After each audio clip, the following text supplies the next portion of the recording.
If you were to go back and tell somebody prior to the COVID pandemic that the entire world was going to be subjected to a viral disease which would infect over 200 million people and take the lives of a further 5 million, affecting almost every country in the world and permanently impacting the lives of billions of people in serious ways, they may not have believed you. But if you were to then tell them that in the midst of all of the economic and social uncertainty, not knowing how long the pandemic would last or whether it would ever go away or become intermittent, and with economies around the world ground to a halt, hundreds of millions of people working from home at a reduced capacity or being laid off, relying on government aid, savings, and even charity to get by, that at the same time real estate prices around the world would boom and increase at a speed not seen in many countries since the most intense years leading up to the 2008 global financial crisis, then they would have almost certainly dismissed you as being crazy. And that's not really that surprising because to many people the fundamentals simply don't make sense. And considering that the human race has never before undertaken a voluntary shutdown of economies around the world on a scale like this, studying past events isn't of very much use here. And despite an estimated 120 million job losses globally, hundreds of millions of others earning less than they were pre-COVID, irreparable damage to a number of industries driven by a combination of COVID-related restrictions and changing consumer trends, the prices of real estate across the world have actually boomed. And while on the surface these gains may seem completely irrational, and more likely to be a product of a FOMO-driven market, gripped by a self-perpetuating cycle of falling inventory because nobody is selling, and then continually high demand as nobody wants to be left behind and excluded from any further gain in the value of real estate. And so in this video we're going to be exploring some of the other likely reasons behind the global real estate gold rush. The first and probably the biggest contributing factor to soaring real estate prices globally are the all-time low interest rates available in the money markets right now. Throughout 2020, rates were cut 207 times by central banks globally, with consumer mortgage rates falling proportionally in many markets, enabling more affordability for those looking to purchase property. Most people, when they're determining a budget for a house to live in, first of all consider how much of a deposit they would need, but then what would be their subsequent monthly repayment, and usually mortgage payments can be divided into two parts, the first being the repayment of the principal or the sum initially borrowed to finance a purchase, and the second being the interest portion, also referred to as a cost of capital. And of course, if interest rates fall, the portion of the mortgage repayment attributable to the cost of capital or the interest portion falls as well, meaning that the consumer could pay more money for a property in terms of the upfront purchase price, meanwhile their subsequent monthly repayment may stay the same or even fall. And of course, the market prices of real estate aren't necessarily determined by affordability alone, as supply and demand also play a large role. But in any market where inventory or the available supply of high-quality, decent family housing is well below the level of demand, and where there is a structural undersupply which isn't likely to be fixed anytime soon, the inevitable outcome is that the market degrades itself into a series of bidding wars on each individual unit, with more than half of houses for sale in the US in 2020 going over asking price. And in a market where there is less available housing than is needed, considering that housing is a necessity and everybody needs somewhere to call home in order to enjoy a decent quality of life, bidding wars are simply the equivalent of what our distant ancestors would have done, in terms of competing for shelter with the best locations and available amenities and proximity to financial and social centers. But instead of competing by use of force and violence, we are competing using money. And again, taking into account that housing is a basic fundamental necessity which all humans share, people will pay as much as they can afford to, in order to secure a home for themselves and their families. And there is only so much available housing in the areas where people want to live, where there are low crime rates and good public school catchment areas. In other words, good neighborhoods, the type of which most people would choose to live in if they could afford to. And lower mortgage rates mean lower monthly repayments, which mean that people can afford to pay that bit extra. And if they find the house that they like in an area that they want to live in, human nature is such that most people will pay that extra $10,000 or $20,000 to get the house that they want. And then when we have 10 or 20 serious bidders on any decent piece of property, affordability does become a prime determining factor of what that property will sell for. And so far we've only considered the owner-occupation market, people buying houses to live in. But in most real estate markets, any analysis would be incomplete and therefore inaccurate, without considering the implications of investment demand. And as far as most investors are concerned, they are investing for a profit, and a lower interest rate therefore justifies paying higher upfront prices. Unlike owner-occupiers who commonly judge the value of a house or an apartment based upon their subjective feeling toward that property and how much they like the neighborhood and the schools in the area and so on. Investors are primarily concerned with the income-producing power of a property. What will it rent for, and that determines the gross income, and then what are the involved operating costs like maintenance and void periods and management fees and so on.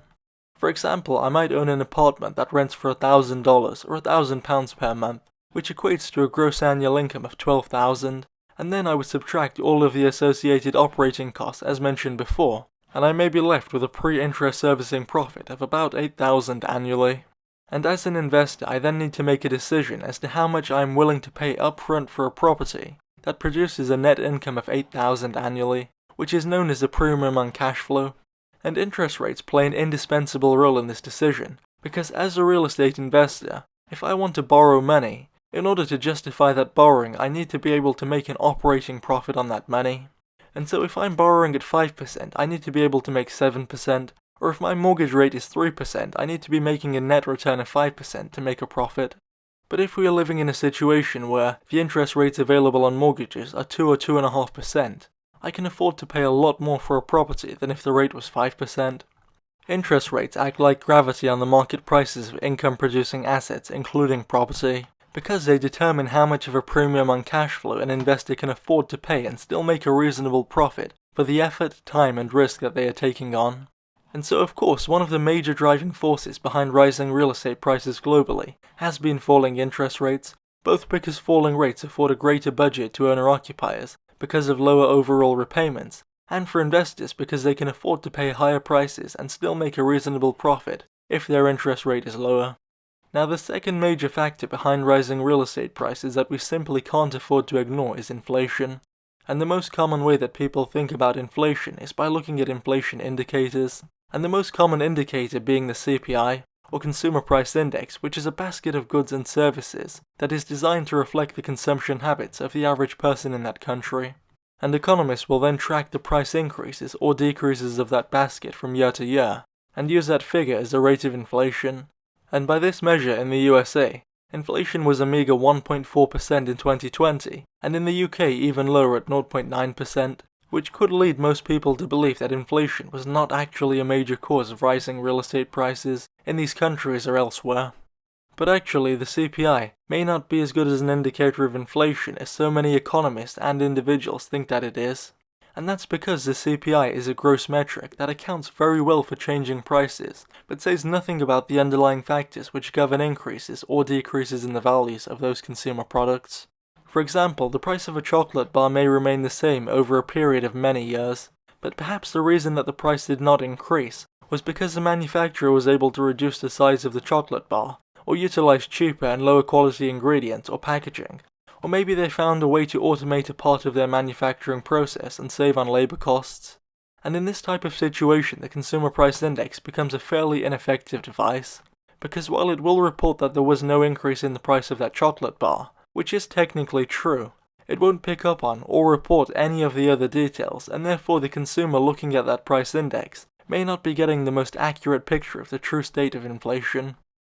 Another big issue is that the Consumer Price Index does not properly account for the effects of innovation and technological advancement leading to lower costs, particularly in the technology sector. For example, many of the viewers on this channel may remember paying thousands of dollars for a high-quality television set in the 90s or 2000s. But today in 2021, you could get a much better set for a fraction of the price. And that's not because the wider economy has experienced deflation over that period, but rather because technological improvement and better manufacturing processes have reduced the prices of the components which make up a television, while at the same time dramatically improving the quality of the product. The only problem is, no matter how much we innovate or improve, there are certain assets and products which we simply cannot reduce the prices of through innovation. And one of those is land. We can improve the quality of the materials that we are using to build, and then we can employ continually better technologies on the building site, therefore reducing the actual cost of producing the building itself. But one thing that we cannot do is make more land in a way that is commercially viable for the production of affordable homes. And this means that assets like land, which are inherently finite, tend to be much better indicators of the true state of inflation than most consumer products which are not finite, and which are usually becoming cheaper over time because of innovation, driven by corporate competition and the incentive of businesses to reduce their production costs and improve their bottom line.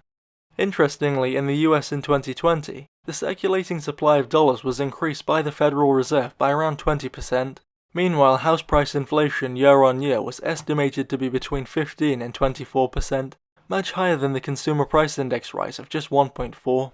Now, the likely explanation for this is as follows. Remember that currencies like dollars and pounds are not what we would consider to be intrinsically valuable. In other words, they do not hold any unique value or utility themselves, but rather they are perceived as being valuable because they can be traded for things of value like groceries or houses, or pretty much anything else that a person may want to buy. And as mentioned before, in 2020, the supply of US dollars in circulation increased by around 20%, mainly on account of COVID-related spending of one form or another.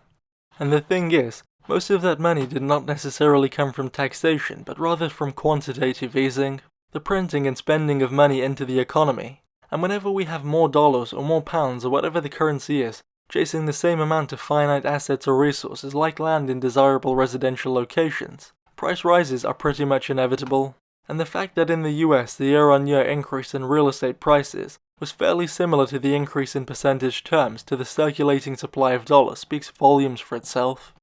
Now, the third and the final reason that we are going to be exploring in this video behind rising real estate prices globally, and one which I feel is massively overlooked by too many people, is sentiment and herd-like behavior.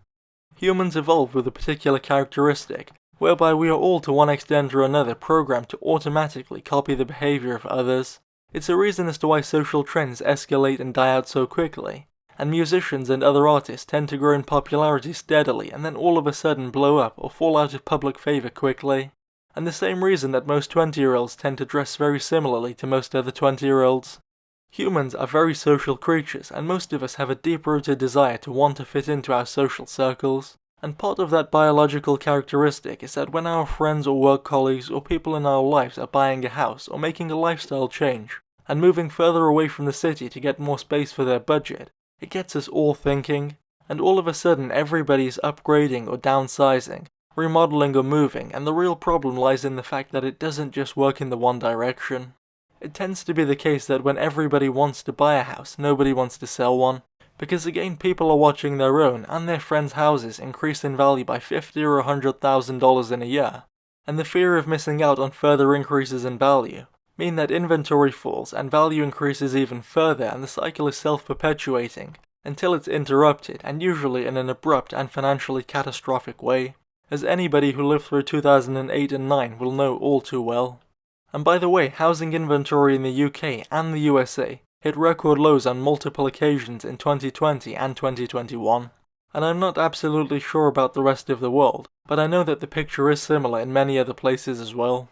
And as they say, too much spare time inevitably leads to bad things, and I think that one of the negative implications of so many people having so much time off of work in 2020 is that everybody decided to make those lifestyle changes or remodel or move away, and do the things that they had been putting off for years before, always making excuses or being too busy, having higher priorities. But all of a sudden, everybody was forced into a situation where they were stuck at home, and most people were either working at a reduced capacity or not working at all. And retrospectively, it's easy to see why a lot of people would have utilized that free time to do those things and make big lifestyle changes. And now looking at the situation through the rearview mirror, we had a perfect storm of influencing factors pointing toward a boom in real estate prices. First of all, we had interest rates fall to record lows, even when most would have thought that they couldn't have fallen any further, and that alone created more affordability for both owner-occupiers and investment purchasers, justifying paying higher prices than pre-COVID.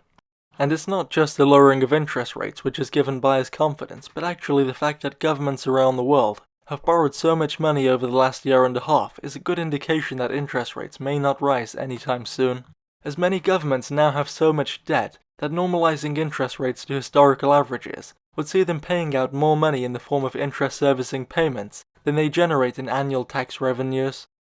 And then, working in combination with low interest rates, we saw massive inflation in the circulating supply of dollars, pounds, and other currencies as well, meaning that we had more units of currency chasing the same amount of finite land. And while house building also did pick up in many areas in response to that demand, most people actually want to live in places that they are familiar with, and that are close to their friends and their families and social lives. and those areas already tend to be developed to maximum capacity, meaning that the supply is effectively limited while demand is continually growing.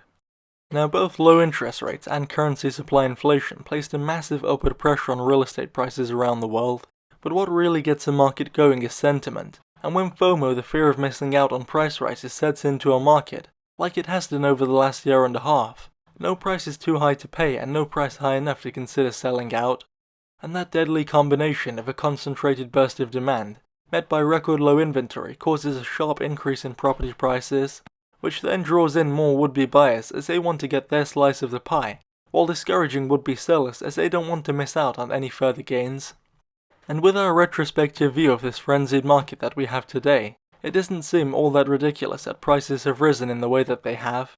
But then, having said that, at the time there was also an abundance of fear and economic uncertainty around, and I for one remember a number of what many people would consider to be credible and respectable financial pundits calling for the biggest correction in real estate prices since the crash of '29 and the Depression era of the 1930s. And to be fair to them, there were a number of economic indicators such as job losses and GDP contraction which did support what they were saying, not to mention the fact that the global economic community were in totally uncharted territory, in terms of the economies of their countries being voluntarily halted in a way and on a scale never attempted before. And so we probably shouldn't be too hard on those who are wildly wrong in their predictions. And one lesson that I'll never forget from this whole affair is that people collectively think that we know a lot more about the economy than we really do, and think that we can make predictions about the outcomes of economic events with a lot more accuracy than we really can. And truth be told, the last year and a half has been quite embarrassing for mainstream economics, and I think that we should all have a lot of humility when approaching economic predictions in the future. And on that note, that's all for this video. If you enjoyed it and you think that you may want to see more content like this in the future, consider subscribing to the channel and turning on bell notifications. Thanks for watching.